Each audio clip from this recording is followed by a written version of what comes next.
विपद समय महत लोक माने एवं भल लोक माने समाजर मंगल जो माने करती से हृदय मन किभली थाए से संपर्क रे यही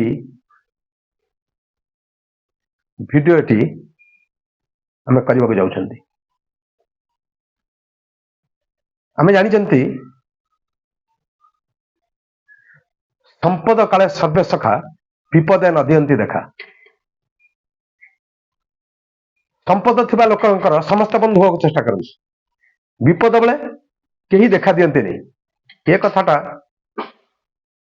जदि बा अधिकांश क्षेत्र ठीक एटा संपूर्ण ठीक नुहे। कारण अनेक लोक अच्छा आम मान विपद समय आसिक छिड़ा हमें सहयोग करती सहानुभूति देखती। तेणु जो लोक मैंने विपद पड़ा बेले आसिक पहुंचती से महत लोक अटंती।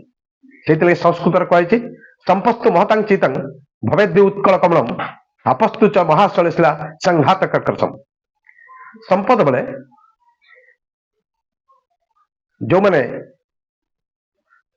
उच्च कोटीर भद्र से माने विपद आसला भयभीत हो जाती नहीं।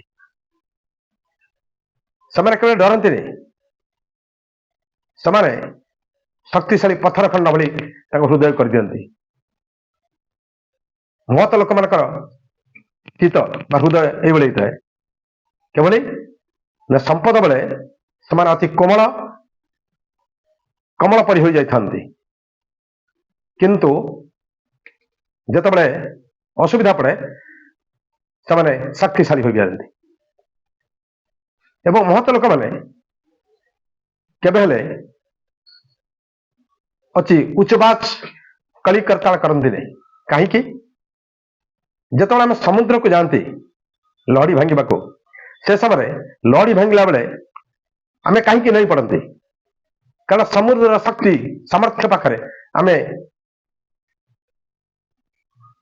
निजको उपस्थापित कर तेणु मुंड को नईदे लहड़ी आग को मारी जाए और आम से लहड़ी भांगी पलि आसती। ठीक सेमती तेणु जिते बड़े आमको विपद आसुची महत लोक मैंने से मुंड नहीं सब दुख को सही जाती।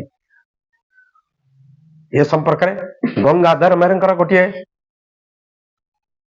पद्यर गोटे अंश ये कहीदबा उचित मन करुच्ची।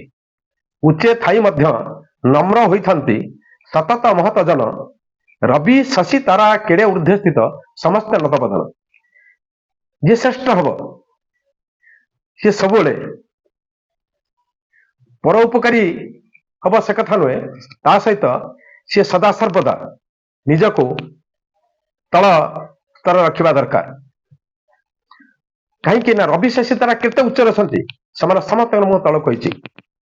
तेणु नम्र हवा दरकार भद्र हवा दरकार जितेबले महत लोक हवा दरकार। तेणु ए कथार संपर्क में आउ गोटे कथा भी कहुपे हम उत्कल घंट जदुमणि दास कथा निकिति तौल सान बड़ को भारी हुए जो रय तल को। तेणु जे तल को रे ओजनदार लोक सी तल रही भी तार पराकाष्ठा देखी पार निहाती उच्च रहा दरकार नहीं। ये हूँ आमर महत लोक मानकर गुण एवं सेमानकर दक्षता को बेक टेकिक नुहे बेक नुआई प्रदर्शित करि थांती।